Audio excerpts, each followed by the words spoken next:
പിന്നെ ഏറ്റവും കൂടുതൽ തെറ്റിദ്ധരിപ്പിക്കപ്പെടുന്ന ഒരു വിഷയമാണ്, എല്ലാ ആളുകളുടെ മനസ്സിലും പെട്ടെന്ന് ഓടിയെത്തുന്ന ഒരു കാര്യമാണ്, അള്ളാഹുവിനോട് നേരിട്ട് അങ്ങ് ചോദിച്ചാൽ പോരെ. എന്തിനാ പിന്നെ അതിന്റെ ഇടയ്ക്കൊരാളെ നിർത്തുന്നത്?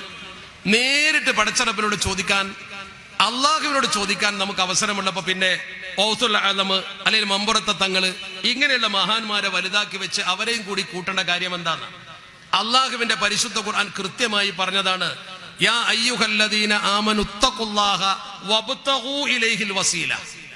ജനങ്ങളെ, നിങ്ങൾ അള്ളാഹുവിന്റെ തഖ്വ ചെയ്ത് ജീവിക്കുകയും അള്ളാഹുവിലേക്ക് വസീല തേടുകയും വേണം. വസീല, നമ്മൾ ചില ആരാധനകൾ നിർവഹിക്കുമ്പോൾ സ്ഥലങ്ങൾ, സന്ദർഭങ്ങൾ, വ്യക്തികൾ, അത് വളരെ പ്രധാനമാണ്. ഞാൻ വളരെ പെട്ടെന്ന് മനസ്സിലാകുന്ന ഉദാഹരണം സാധാരണക്കാർക്ക് വേണ്ടി പറയാം. അവർക്ക് കിതാബിനെക്കാളും പ്രായോഗികതയാണ് തിരിയ, നക്കലിനെക്കാളും അക്കലാണ് തിരിയ. നക്കലിയായ ദലീലിനെക്കാളും അക്കലിയായ ദലീൽ. ഇപ്പൊ നമ്മൾ ഓരോരുത്തരും പരിശുദ്ധമായ ഹജ്ജ് കർമ്മത്തിന് പോകുന്നു, അല്ലെങ്കിൽ നമ്മൾ പരിശുദ്ധ മക്കയിലെ ഹറമിലേക്ക് പോകുന്നു. ഉംറക്കാകട്ടെ, ഹജ്ജിനാവട്ടെ, വെറുതെ ആവട്ടെ, അവിടെ ചെന്ന് മസ്ജിദുൽ ഹറാമിൽ നമ്മൾ കടന്നാൽ, മക്കത്തെ പള്ളിയിൽ കടന്നാൽ ആദ്യമായി ചെയ്യേണ്ടത് തവാഫാണ്. ആദ്യമായി ചെയ്യേണ്ടത് തവാഫാണ്. എല്ലാ പള്ളിയിലും നമ്മൾ കയറിയാൽ ആദ്യമായി ചെയ്യേണ്ടത് 2 റക്അത്ത് നമസ്കാരമാണ്, തഹിയ്യത്ത്. ഇവിടെ 2 റക്അത്ത് നിസ്കാരത്തിന്റെ സ്ഥാനത്ത് ആദ്യം തവാഫ്, പിന്നെ നിസ്കാരം. മസ്ജിദുൽ ഹറാമിന്റെ തവാഫ്, തഹിയ്യത്ത് തവാഫാണ്. ഈ തവാഫ് നമ്മൾ ചെയ്താൽ പിന്നെ നമ്മൾ അടുത്ത പടി 2 റക്അത്ത് നമസ്കാരമാണ്. ഈ 2 റക്അത്ത് നമസ്കാരം എവിടെയാണ് നിസ്കരിക്കേണ്ടത്? സാധാരണക്കാരോടാണ് ഞാൻ പറയുന്നത്, പണ്ഡിതന്മാർക്ക് ഇത് കേൾക്കേണ്ട ആവശ്യം ഉണ്ടാവില്ല. ആ നിസ്കാരം നമ്മൾ നിർവഹിക്കേണ്ടത് ശരിക്കും നമ്മൾ മനസ്സിൽ കൊള്ളുന്നത് എവിടെയാ? മനസ്സിൽ കൊള്ളുന്നത് ഏറ്റവും നല്ല സ്ഥലം കഅബയുടെ ഉൾഭാഗമാണ്. കഅബയുടെ ഉള്ളിൽ നിസ്കരിക്കണം, അതല്ല ഏറ്റവും പുണ്യം. നമുക്ക് സാധാരണക്കാർക്ക് കഅബയിലേക്ക് കയറാൻ കഴിയില്ലെങ്കിൽ, പൂട്ടിയിട്ടിരിക്കുകയാണെങ്കിൽ ഹിജ്ർ ഇസ്മായിൽ എന്ന് പറയുന്ന സ്ഥലമുണ്ട്, അത് കഅബയിൽ പെട്ടതാ. ഹിജ്ർ ഇസ്മായിൽ കയറിയിട്ട് നിസ്കരിക്കണം. അവിടെ നിസ്കരിക്കാൻ പറഞ്ഞില്ലല്ലോ, നിസ്കരിച്ചാൽ ശരിയാവും, അത് വേറെ കാര്യം. ഒന്നാം സ്ഥാനം അവിടെ അല്ല. അത് കഴിഞ്ഞാൽ പിന്നെ നമുക്ക് ഏറ്റവും കൂടുതൽ നിസ്കരിക്കാൻ താല്പര്യമുള്ള സ്ഥലം ഏതാ? ഹജറുൽ അസ്വദിന്റെ മൂല. എന്താ അതിന്റെ പ്രത്യേകത? അവിടെ വെച്ചിട്ട് നമ്മൾ ദുആ ചെയ്ത് വലല്ലാലീൻ എന്നൊക്കെ പറഞ്ഞ് ദ്വാരക്കുമ്പോൾ ആമീൻ പറയില്ല. ആരാ ആമീൻ പറയാ? നമ്മളല്ല. ഉക്കില ബിഹി 70 മലക്കാ, 70 മലക്കുകളോട് ആമീൻ പറയണ്ടോ? 70 മലക്കുകൾ അവിടെ നിസ്കരിച്ചൂടെ? അല്ല ഏറ്റവും നല്ലത്? അതല്ലെങ്കിൽ അതിന്റെ തൊട്ടപ്പുറത്ത് വാതിൽ പടിയിൽ ജനങ്ങൾ ഒട്ടി നിൽക്കുന്ന മുൽത്തസമുണ്ട്, അവിടെ എന്ത് ചോദിച്ചാലും അല്ലാഹു ഉത്തരം തരും. എന്താ അവിടെ നിസ്കരിക്കാൻ പറഞ്ഞില്ല? എവിടെയാ നിസ്കരിക്കാൻ പറഞ്ഞത്? മക്കാം ഇബ്രാഹിമിന്റെ പുറകിൽ. എന്താ മക്കാം ഇബ്രാഹിമിന്റെ പ്രത്യേകത? ഇബ്രാഹിം നബി അലൈഹി സ്വലാത്തു വസ്സലാം കഅബ നിർമ്മിക്കുമ്പോൾ കയറി നിന്നൊരു കല്ലുണ്ട് അവിടെ. ആ കല്ല് ഒരു പ്രത്യേക കൂട്ടിൽ അവിടെ സൂക്ഷിച്ചിട്ടുണ്ട്. ആ കല്ലിന്മേൽ ഇബ്രാഹിം നബി തങ്ങളുടെ കാൽപാദത്തിന്റെ പതിഞ്ഞ അടയാളമുണ്ട്. അപ്പൊ നമ്മളിങ്ങനെ അതിന് പിന്നിൽ തക്ബീർ കെട്ടി നിൽക്കുമ്പോൾ സത്യത്തിൽ ഇബ്രാഹിം നബിയുടെ കാലിന്റെ ചുവട്ടിൽ പോയി സുജൂദ് ചെയ്യാൻ പോവാണ്. നല്ല തൗഹീദും ഉറച്ച വിശ്വാസമുള്ള ഒരാളെ മനസ്സിൽ ചിന്തിക്കൂലേ, പടച്ചവനെ നിനക്ക് ഞാൻ ചെയ്യുന്ന സുജൂദ് എന്തിനാ ഇബ്രാഹിം നബിയുടെ കാൽക്ക് പോയി ചെയ്യുന്ന ഒരു ഷിർക്കാവൂലേ? അങ്ങനെ ചിന്തിച്ചാൽ, അങ്ങനെ ചിന്തിക്കാനേ പാടില്ല. മതത്തിൽ നിന്ന് പുറത്തു പോകുന്ന കാരണം അള്ളാഹു നേരെ പറഞ്ഞതാ, വത്തഖിദൂ മിൻ മഖാമി ഇബ്രാഹിമ മുസല്ല, നിങ്ങൾ ഇബ്രാഹിം മഖാമിനെ മുസല്ലയാക്കണം. എന്താ കാരണം? അവിടെയാണ് ചിന്തിക്കേണ്ടത്. ഇബ്രാഹിം നബിയോട് ആദരവും അള്ളാഹുവിനോട് ആരാധനയും, ആദരവിലൂടെയാണ് ആരാധനയിൽ എത്തേണ്ടത്. ഇബ്രാഹിം നബിയെ ആദരിച്ചുകൊണ്ട് അള്ളാഹുവിനോട് എടുക്കാൻ ശ്രമിക്കുക. ഈ ഇബ്രാഹിം നബിക്കുള്ള സുജൂദ് ആരാധനയല്ല, അത് ആദരവ് മാത്രമാണ്. ഈ ആദരവിനെ ആരാധനയാക്കി ചിത്രീകരിച്ചതാണ് നമ്മുടെ സമൂഹത്തിലുണ്ടായ അപകടം. ഈ സമൂഹത്തിൽ ഈ രീതിയിലുള്ള ആരാധനാ മനോഭാവം ആർക്കാണുള്ളത്? ഞാൻ ചോദിക്കട്ടെ, ഹജറുൽ അസ്വദ് എന്ന് പറയുന്ന കല്ല് നിങ്ങളൊക്കെ അറിയുന്നതാണ്. ആ കല്ലിന് നമുക്ക് എന്തെങ്കിലും ഗുണം ചെയ്യാനോ ദ്രോഹം ചെയ്യാനോ സ്വയം അവകാശമുണ്ട് നമ്മൾ ആരും കരുതുന്നില്ലല്ലോ. അതൊരു കല്ലാണ്. പിന്നെ എന്തുകൊണ്ട് നമ്മൾ ആ കല്ലിനെ ചുംബിക്കുന്നു? അത് ശിലാപൂജയല്ല. അള്ളാഹു പറഞ്ഞു, അള്ളാഹുവിന്റെ തിരുദൂതർ പഠിപ്പിച്ചു, അതിനെ ചുംബിക്കണം, ആദരിക്കണം. അത് സ്വർഗത്തിൽ നിന്ന് കൊണ്ടുവന്ന കല്ലാണ്. അതിന് സ്വയം ഉപദ്രവമോ ഉപകാരമോ ചെയ്യാൻ കഴിവുണ്ട് നമ്മൾ വിശ്വസിക്കുന്നില്ല. ഈ കൂട്ടത്തിൽ എന്റെ ശബ്ദം കേൾക്കുന്ന എന്റെ ഹിന്ദു സുഹൃത്തുണ്ടാവും. അവന്റെ വിശ്വാസം ഒരു കല്ല് കൊണ്ടുണ്ടാക്കിയ അവന്റെ ദൈവികമായ പ്രതിഷ്ഠ, ആ പ്രതിഷ്ഠക്ക് ഗുണം ചെയ്യാനും ദോഷം ചെയ്യാനും കഴിവുണ്ട് എന്ന് വിശ്വസിച്ചുകൊണ്ടാണ് അവൻ അതിന്റെ മുമ്പിൽ കൈകൂപ്പുന്നത്, അല്ലെങ്കിൽ അവൻ അവിടെ കുനിയുന്നത്.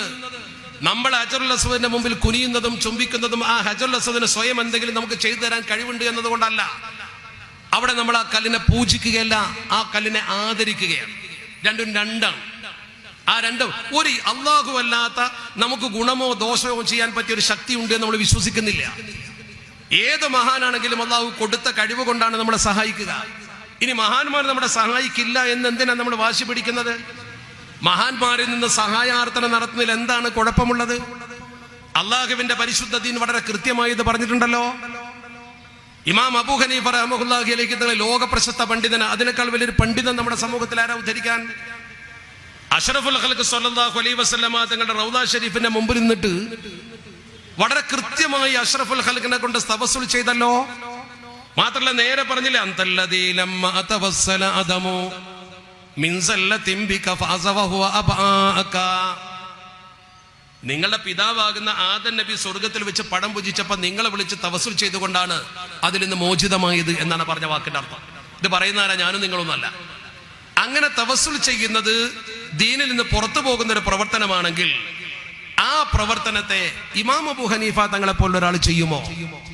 നിങ്ങൾ മിനിമം ചിന്തിക്കൂ. ഒരിക്കലും ഇമാം അബൂ ഹനീഫ റഹ്മത്തുള്ളാഹി അലൈഹി തങ്ങളെ പോലത്തെ ഒരാൾ ചെയ്യില്ല. അതുകൊണ്ട് തന്നെ നമ്മൾ ഏതെങ്കിലും ഒരു വ്യക്തിയെ ആദരിക്കുന്നുവെങ്കിൽ അത് ആരാധനയല്ല, മമ്പുറത്ത് മക്കാമിൽ ചെന്ന് നമ്മൾ ദുആ ചെയ്യുന്നു. ഉദാഹരണം, എന്താ വീട്ടിൽ നിന്ന് വരുന്നാ പോരെ, മതി, പിന്നെന്തിനാ മമ്പുറത്ത് പോകുന്നത്? അതിന്റെ മറുപടി വളരെ പെട്ടെന്ന് പറയാം. നമ്മളൊക്കെ പരിശുദ്ധ ഹജ്ജിന്റെ കാലമായതുകൊണ്ട് എല്ലാവർക്കും ഓർമ്മയുണ്ടാവും. ഇപ്പോൾ നമ്മളൊക്കെ പരിശുദ്ധ അറഫയിൽ പോയിട്ട് ദുആ ചെയ്യും. എന്താ അറഫയുടെ പ്രത്യേകത? പരിശുദ്ധ മക്കയിൽ ചെന്ന് ഹജ്ജ് ചെയ്യുമ്പോൾ 15 സ്ഥലത്ത് ഉത്തരം കിട്ടുമെന്നാണ് കിതാബിൽ പറഞ്ഞത്. 15 സ്ഥലത്ത്. ആ 15 സ്ഥലങ്ങളിൽ 14 ഹറമിന്റെ അകത്താണ്. ഹറം എന്ന് പറഞ്ഞാൽ ഹറം ബൗണ്ടറിക്കകത്ത്, മസ്ജിദുൽ ഹറാമല്ല, ഹറമിന്റെ പരിധിക്കുള്ളിൽ.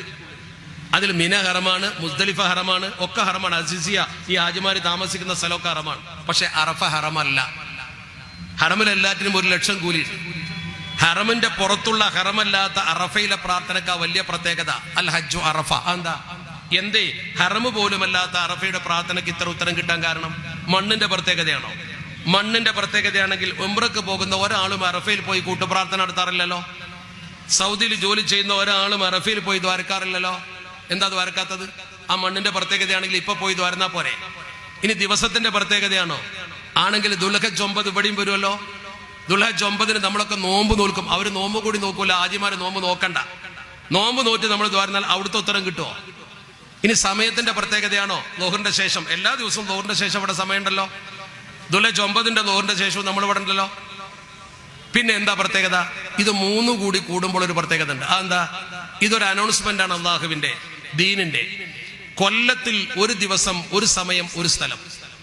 പരിശുദ്ധമായ അറഫ പുണ്യഭൂമിയിൽ ദുൽഹജ്ജ് 9 ലോഹർ ബാങ്ക് വിളിച്ചിട്ട് അത് ആ ദുആക്ക് വേണ്ടി ലോകത്തെ സകല സ്വാലിഹ്യങ്ങൾ ഒരുമിച്ച് കൂടും. ഒരുപാട് നല്ല മനുഷ്യന്മാർ ഒരുമിച്ച് കൂടുന്നു എന്നതുകൊണ്ട് മോശപ്പെട്ട ആളുകൾക്ക് പോലും നല്ലവരുടെ പ്രാർത്ഥനയിൽ ഉൾപ്പെടുത്തിക്കൊണ്ട് അള്ളാഹു ഉത്തരം നൽകുന്ന, നല്ലതിന്റെ കൂടെ മോശപ്പെട്ടവർ ചേർന്നപ്പോൾ അവർക്ക് ഉത്തരം കിട്ടിയെന്ന. അതാണ് അതിന്റെ പ്രത്യേകത. എല്ലാ നല്ല മനുഷ്യന്മാരും ഒരേ ലക്ഷ്യത്തിന് വേണ്ടി ഒരുമിച്ച് കൂടുന്നത് കൊണ്ട്. അപ്പോൾ നല്ല മനുഷ്യരുടെ സാന്നിധ്യത്തിൽ, നല്ല മനുഷ്യരുടെ കേന്ദ്രത്തിൽ പോയി ദുആ ചെയ്താൽ, മമ്പർ തങ്ങൾ സ്വാലിഹായ മനുഷ്യനായിരുന്നു, ആ കാര്യത്തിൽ ആർക്കും തർക്കമില്ല. മഹാന്റെ മക്ബറയിൽ പോയി അദ്ദേഹത്തെ മുൻനിർത്തി ദുആ ചെയ്യുമ്പോൾ അദ്ദേഹത്തിൽ നിന്നുള്ളൊരു ഗുണം അള്ളാഹു വഴി നമുക്ക് കിട്ടും. അദ്ദേഹത്തിന് ആ കഴിവ് കൊടുത്ത് പടച്ച റബ്ബാണെന്ന് വിശ്വസിച്ചാൽ ഒരു കുഴപ്പമില്ല. അല്ലാതെ മമ്പറത്തെ തങ്ങളെ പൂജിക്കുകയല്ല, മമ്പറത്തെ തങ്ങളോട് പ്രാർത്ഥിക്കുകയല്ല. അവിടെ സുജൂദ് ചെയ്യാനോ അവിടെ പൂവിട്ട് പൂജിക്കാനോ നമുക്ക് അനുമതിയില്ല. നമ്മൾ ചെയ്യുന്ന പ്രവർത്തനം ആരാധനയല്ല, ആദരവ. ആദരവ് നിലനിർത്തിക്കൊണ്ട് പടച്ച റബ്ബിനോട് പ്രാർത്ഥിക്കാൻ. അല്ലെങ്കിൽ പിന്നെ അറഫയിലേക്ക് പോണോ? ഈ ഒരു തത്വശാസ്ത്രം മനസ്സിലാക്കി കഴിഞ്ഞാൽ വിഷയത്തിന്റെ എല്ലാ പ്രശ്നങ്ങളും തീരുമല്ലോ. മഹാന്മാരെ സിയാറത്ത് ചെയ്യുക, ഖബർ സിയാറത്ത് ചെയ്യുക. മഖ്ദൂം തന്റെ പിതൃവ്യന്റെ ഖബർ സിയാറത്ത് ചെയ്തത് കൊണ്ടല്ലേ മഖ്ദൂമിന്റെ ആ സിയാറത്ത് കണ്ടിട്ട് ജനങ്ങൾ പൊന്നാനിലെ പള്ളിക്ക് സിയാറത്ത് പള്ളി എന്ന് പേരിട്ടത്. പൊന്നാനിലെ പള്ളിക്ക് ഒരു പള്ളിക്ക് പേര് സിയാറത്ത് പള്ളി എന്നാണ്. അപ്പോൾ ഖബർ സിയാറത്ത് തെറ്റായിരുന്നുവെങ്കിൽ പൊന്നാനിലെ മഖ്ദൂം അവിടെ പോയി സിയാറത്ത് ചെയ്യുമോ? നിങ്ങൾ ചിന്തിക്കും. ഞാൻ പറഞ്ഞു വരുന്നത് ആരെയും ആക്ഷേപിക്കാനോ എതിർക്കാനോ ഒന്നിനുമല്ല. മറിച്ച് നമ്മൾ മനസ്സിലാക്കേണ്ട അടിസ്ഥാനപരമായ വസ്തുത, ഈ തെറ്റിദ്ധാരണകൾ പ്രചരിക്കുമ്പോൾ അതിന്റെ നേരായ വശം എന്താണ് എന്ന് നമ്മൾ മനസ്സിലാക്കണം. ആ വശം മനസ്സിലാക്കുമ്പോൾ സ്വാഭാവികമായും ഈ തെറ്റിദ്ധാരണകളൊക്കെ തീരും. അതിനാണ് നമ്മൾ ചെയ്യേണ്ടത്. നമ്മൾ മക്ബറകൾ കെട്ടിപ്പൊക്കുന്ന പല സ്ഥലത്തും എന്തിന്? ഖബർ പൂജയാണോ? അല്ല. അൽ കഹ്ഫ് സൂറ ഓതി നോക്കൂ നിങ്ങൾ. അൽ കഹ്ഫിൽ 7 യുവാക്കളെ കുറിച്ച് പറയുന്നുണ്ട്. ആ 7 യുവാക്കളെ ഒരു പ്രത്യേക സാഹചര്യത്തിൽ പോയി കാണുന്നു, അവർ മരണപ്പെടുന്നു. അവരിൽ ഒരാൾ 300 കൊല്ലം കഴിഞ്ഞ് ജീവിച്ച അവസാനം ഭക്ഷണം വാങ്ങാൻ വേണ്ടി കടയിലെത്തുമ്പോൾ 300 കൊല്ലം പഴക്കമുള്ള നാണയം കണ്ട് തിരിച്ചറിഞ്ഞ് പിന്നാലെ പോയി ബാക്കിയുള്ളവർ ഉണർന്നിരിക്കുന്നത് കണ്ട് ഉറങ്ങിക്കിടന്ന ആളുകൾ ഉണർന്ന ചരിത്രം നിങ്ങൾക്കറിയാം. ഞാൻ വിശദീകരിക്കുന്നില്ല. ആ സന്ദർഭത്തിൽ അവിടെ ഒരു വാചകമുണ്ട്. ഖുർആൻ പറയുന്നത് വഖാലല്ലദീന ഗലബു അലാ അംരിഹിം ലനത്തഖിദന്ന അലൈഹിം മസ്ജിദാ. അങ്ങനെ തന്നെയാണ് ഖുർആൻ പറയുന്നത്. വഖാലല്ലദീന ഗലബു അലാ അംരിഹിം, കാര്യബോധമുള്ള ആളുകൾ പറഞ്ഞു ലനത്തഖിദന്ന അലൈഹിം മസ്ജിദാ, നമുക്ക് ഇവിടെ ഒരു പള്ളി ഉണ്ടാക്കാം. എവിടെ? അൽക്കഫിന്റെ ഗുഹാമുഖത്ത് ഒരു പള്ളി ഉണ്ടാക്കാം. എന്തിന്? അതിനെക്കുറിച്ച് തഫ്സീറിൽ മഹാപണ്ഡിതന്മാർ പറഞ്ഞു, യുസല്ലി ഫീഹിൽ മുസ്ലിമൂൻ, മുസ്ലിമീങ്ങൾക്ക് നിസ്കരിക്കാൻ അൽക്കഫിന്റെ ഗുഹാമുഖത്ത് തന്നെ പള്ളി വേണോ? ദുനിയാവിൽ എത്ര സ്ഥലമുണ്ട്? പിന്നെ എന്താണ് അതിന്റെ അർത്ഥം? അവിടെ തന്നെ പറഞ്ഞു വയതബറകൂന ബിമകാനിഹിം, ആ സ്ഥലത്തിന്റെ ബർക്കത്ത് എടുക്കാൻ. അപ്പോൾ ബർക്കത്തിന്റെ ഒരു സംഗതി ഉണ്ട്, ആ സ്ഥലത്തിനൊരു ബർക്കത്തുണ്ട്. മഹാന്മാർ മരിച്ചു കിടക്കുന്ന സ്ഥലം, മഹാന്മാർ ഉപയോഗിച്ച വസ്തുക്കൾ, അതിനൊക്കെ ഒരു ബർക്കത്തുണ്ട്. ആ ബർക്കത്ത് എന്ന് പറയുന്നത് കൃത്യമായി രേഖപ്പെടുത്തപ്പെട്ടതല്ലേ. അബൂ ഹുറൈറ റളിയല്ലാഹു തആല അള്ളാഹുവിന്റെ പരിശുദ്ധ പ്രവാചകരെ നിഴലെ പോലെ പിന്തുടർന്നൊരു മഹാനാ. ആ മഹാൻ ഒരിക്കൽ നബി തങ്ങളോട് വന്നുകൊണ്ട് ഒരുപാട് ഹദീസ് ഞാൻ കേൾക്കുന്നുണ്ട്, ഒക്കെ ഞാൻ പഠിക്കുന്നുണ്ട്, പക്ഷെ പെട്ടെന്ന് മറന്നു പോകുന്നു. ഞാൻ എന്താ ചെയ്യേണ്ടത്? എനിക്ക് മറവി വർദ്ധിക്കുന്നു. പരിശുദ്ധ പ്രവാചകർ പറഞ്ഞ വാക്കെന്താ ഹദീസിലുള്ളത്? ഉബ്സുത്ത് റിദാഅക, നിന്റെ മുണ്ടൊന്ന് വിരിക്കും. മറതിക്കുള്ള ചികിത്സയാണ് കൊടുക്കുന്നത്. സ്വഹീഹായ ഹദീസാ, ഒരാൾക്കും നിഷേധിക്കാൻ കഴിയില്ല. മുണ്ടൊന്ന് വിരിക്ക്. പരിശുദ്ധ പ്രവാചകർ ആ മുണ്ട് വിരിക്കാൻ പറഞ്ഞപ്പോൾ അബൂ ഹുറൈറ തങ്ങൾ മുണ്ട് വിരിച്ചു. മുണ്ടിങ്ങനെ വിരിച്ചു പിടിച്ചു കൊടുത്തു, നിർത്തി പിടിച്ചു കൊടുത്തു. എന്താ ചെയ്തത്? ഹദീസിൽ പറയുന്നു ഫഖദഫ ബിയദിഹി ശരീഫതി മിനൽ ഹവാഇ ഫിർരിദായി, ഷറഫാക്കപ്പെട്ട നബി തങ്ങളുടെ കരതലത്തിൽ ഇങ്ങനെ വാരിയിട്ട് എന്തോ അങ്ങോട്ട് വായുവിൽ നിന്ന് ഇങ്ങനെ ആവാഹിച്ചിട്ട് ഇങ്ങനെ കിട്ടുകൊടുത്തു. എന്താന്ന് അവർക്ക് അറിയില്ല, ആരും കണ്ടിട്ടില്ല. ലൊമ്മവ് കൂട്ടിപ്പിടിച്ചോന്നാണ് കൂട്ടിപ്പിടിച്ചു. ഫമാ നസീതു ശൈഅൻ ബഅദഹു, അതിനുശേഷം എനിക്ക് മറവി ഉണ്ടായിട്ടില്ല. എന്താ ഈ ചെയ്തത്? എന്താണ് ഈ ചെയ്തത്? ചോദിച്ചു നോക്ക് നിങ്ങൾ. ഇത് അള്ളാഹുവിന്റെ പരിശുദ്ധ തിരുത്തൂതർ ചെയ്ത പ്രവർത്തനല്ലേ? ഇത് അന്ധവിശ്വാസമാണ് എന്ന് നമുക്ക് പറയാൻ പോലും കഴിയാത്ത വിധം ഹദീസിന്റെ കിതാബിൽ കൃത്യമായി രേഖപ്പെടുത്തി വെച്ചതാണ്. പിന്നെ വിളികളെല്ലാം പ്രാർത്ഥനയല്ലല്ലോ. ഒരാളെ നമ്മൾ വിളിച്ചു എന്ന് കരുതി എങ്ങനെ പ്രാർത്ഥനയാവുക? ആരാധനയുടെ ഉദ്ദേശത്തോടു കൂടി വിളിച്ചാൽ പ്രാർത്ഥനയാവും. എന്ന് പറഞ്ഞാൽ ആ വ്യക്തിക്ക് എന്നെ രക്ഷിക്കാനും ശിക്ഷിക്കാനും സ്വയം കഴിവുണ്ട് എന്ന് വിശ്വസിച്ചുകൊണ്ട് വിളിച്ചാൽ ലാ തദഉ മഅല്ലാഹി ഇലാഹൻ ആഖർ, അല്ലാഹുവിനല്ലാതെ ഒരു ഇലാഹിനെ വിളിക്കാൻ പറ്റൂല. ആ വിളിച്ചാൽ തെറ്റാ, നമ്മൾ അംഗീകരിക്കുന്നുണ്ട്. നേരെ മറിച്ച് നമ്മൾ മമ്പുറത്തങ്ങളെ എന്ന് വിളിക്കുമ്പോൾ അതിന്റെ അർത്ഥം എന്താണ്? മമ്പുറത്തങ്ങളെ പടച്ചോനാന്ന് ഏതെങ്കിലും ഒരു മനുഷ്യന്റെ മനസ്സിൽ വിശ്വാസം ഉണ്ടോ? മമ്പുറത്തങ്ങളെ എന്ന് വിളിച്ചാൽ ദീനിന്ന് പുറത്ത്, എന്നാൽ ചെറുപ്പത്തിലേ ദീനിന്ന് പുറത്ത് പോയിട്ടുണ്ട്. എന്താ കാരണം? വീണപ്പോഴൊക്കെ ഞാൻ വിളിച്ചത് എൻ്റെ അമ്മയെന്നാ. പടച്ചോനല്ലേ വിളിക്കണ്ടേ? അപ്പൊ നമ്മൾ മനസ്സിലാക്കേണ്ട ഏറ്റവും പ്രധാനപ്പെട്ട കാര്യം എന്താ? അവിടെ നമ്മൾ വിളിക്കുന്നത് ഉമ്മ ദൈവമാണെന്നോ മമ്പുറത്തങ്ങൾ ദൈവമാണെന്നോ വിശ്വസിച്ചുകൊണ്ടല്ല, മറിച്ച് നമ്മൾ ആ വിളിക്കുന്നത് ഒരു ആദരവിന്റെ, അള്ളാഹു കൊടുത്ത കഴിവ് കൊണ്ട് ആ മഹാന് നമ്മളെ ശരിക്ക് സംരക്ഷിക്കാൻ കഴിയുമെന്ന ഒരു ബോധത്തിൽ നിന്ന് ഉത്ഭൂതമായതാ. അല്ലാതെ അദ്ദേഹം ദൈവമാണ് അല്ലെങ്കിൽ ദൈവം കൊടുക്കാത്ത എന്തോ പ്രത്യേക കഴിവുണ്ട് എന്ന് കരുതിക്കൊണ്ടല്ല. ഈ ഒരു തത്വശാസ്ത്രം നമ്മൾ മനസ്സിലാക്കി കഴിഞ്ഞാൽ വിഷയങ്ങളൊക്കെ തീരും. ഈ ഒരു തത്വം ഇങ്ങനെ സമൂഹത്തിൽ ചില്ലറ അഭിപ്രായാന്തരങ്ങൾ പടർന്ന് നമ്മുടെ ചില ചെറുപ്പക്കാർ അത് ശരിയാണെന്ന് ചിന്തിച്ച് അല്പം ഒരു വിദ്യാസമ്പന്നനാകുമ്പോഴേക്കും പഴയ പുരോഗതി അല്ലെങ്കിൽ അധോഗതി ഇതൊക്കെ അവർ വിലയിരുത്തുന്നത് മതപരമായ ചിഹ്നങ്ങളിലൂടെയാണ്. മതപരമായ പഴമ മുറുകെ പിടിച്ചാൽ പഴഞ്ചനായി എന്നൊരു തോന്നല. ആ തോന്നലിൽ നിന്ന് ഉത്ഭൂതമായ ചില നവീന പ്രവർത്തനങ്ങളാണ് നമ്മുടെ ചെറുപ്പക്കാർ അതിലേക്ക് ആകർഷിക്കുന്നത്. അല്ലാതെ അവർ രണ്ടിനെ കുറിച്ച് ആഴത്തിൽ പഠിച്ചതുകൊണ്ടല്ല. അവിടെ ചെറുപ്പക്കാരോട് എനിക്ക് വളരെ വിനയപൂർവ്വം പറയാനുള്ളത്, കാരണവന്മാർക്ക് ഈ കാര്യം ബോധ്യമാണ്. നമ്മൾ പരിശുദ്ധ ദീനുൽ ഇസ്ലാമിന്റെ അടിസ്ഥാന തത്വങ്ങളെ കുറിച്ച് പഠിക്കണം. ദീനിയായ തത്വങ്ങളെ കുറിച്ച് പഠിച്ച് തൗഹീദ് മുറുകെ പിടിച്ച് ഏക ദൈവ വിശ്വാസത്തെ മുറുകെ പിടിച്ചുകൊണ്ട് തന്നെ മുന്നോട്ട് പോകണം. നമ്മുടെ തൗഹീദിനൊരു ഭംഗവും വരുന്നില്ല മഹാന്മാരെ ആദരിച്ചു എന്നതുകൊണ്ട്. അങ്ങനെയാണെങ്കിൽ പൂർവ്വഗാമികളായ ആളുകൾ വഴിപടിച്ചു പോകണമായിരുന്നല്ലോ. മഹ്ദൂമല്ലേ മൗലിദ് ഒന്ന് ക്രോഡീകരിച്ചത്?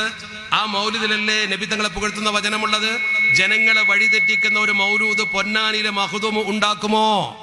ആ മൗലിദ് ഓതാൻ മമ്പുറത്ത് തങ്ങൾ പറയുമോ?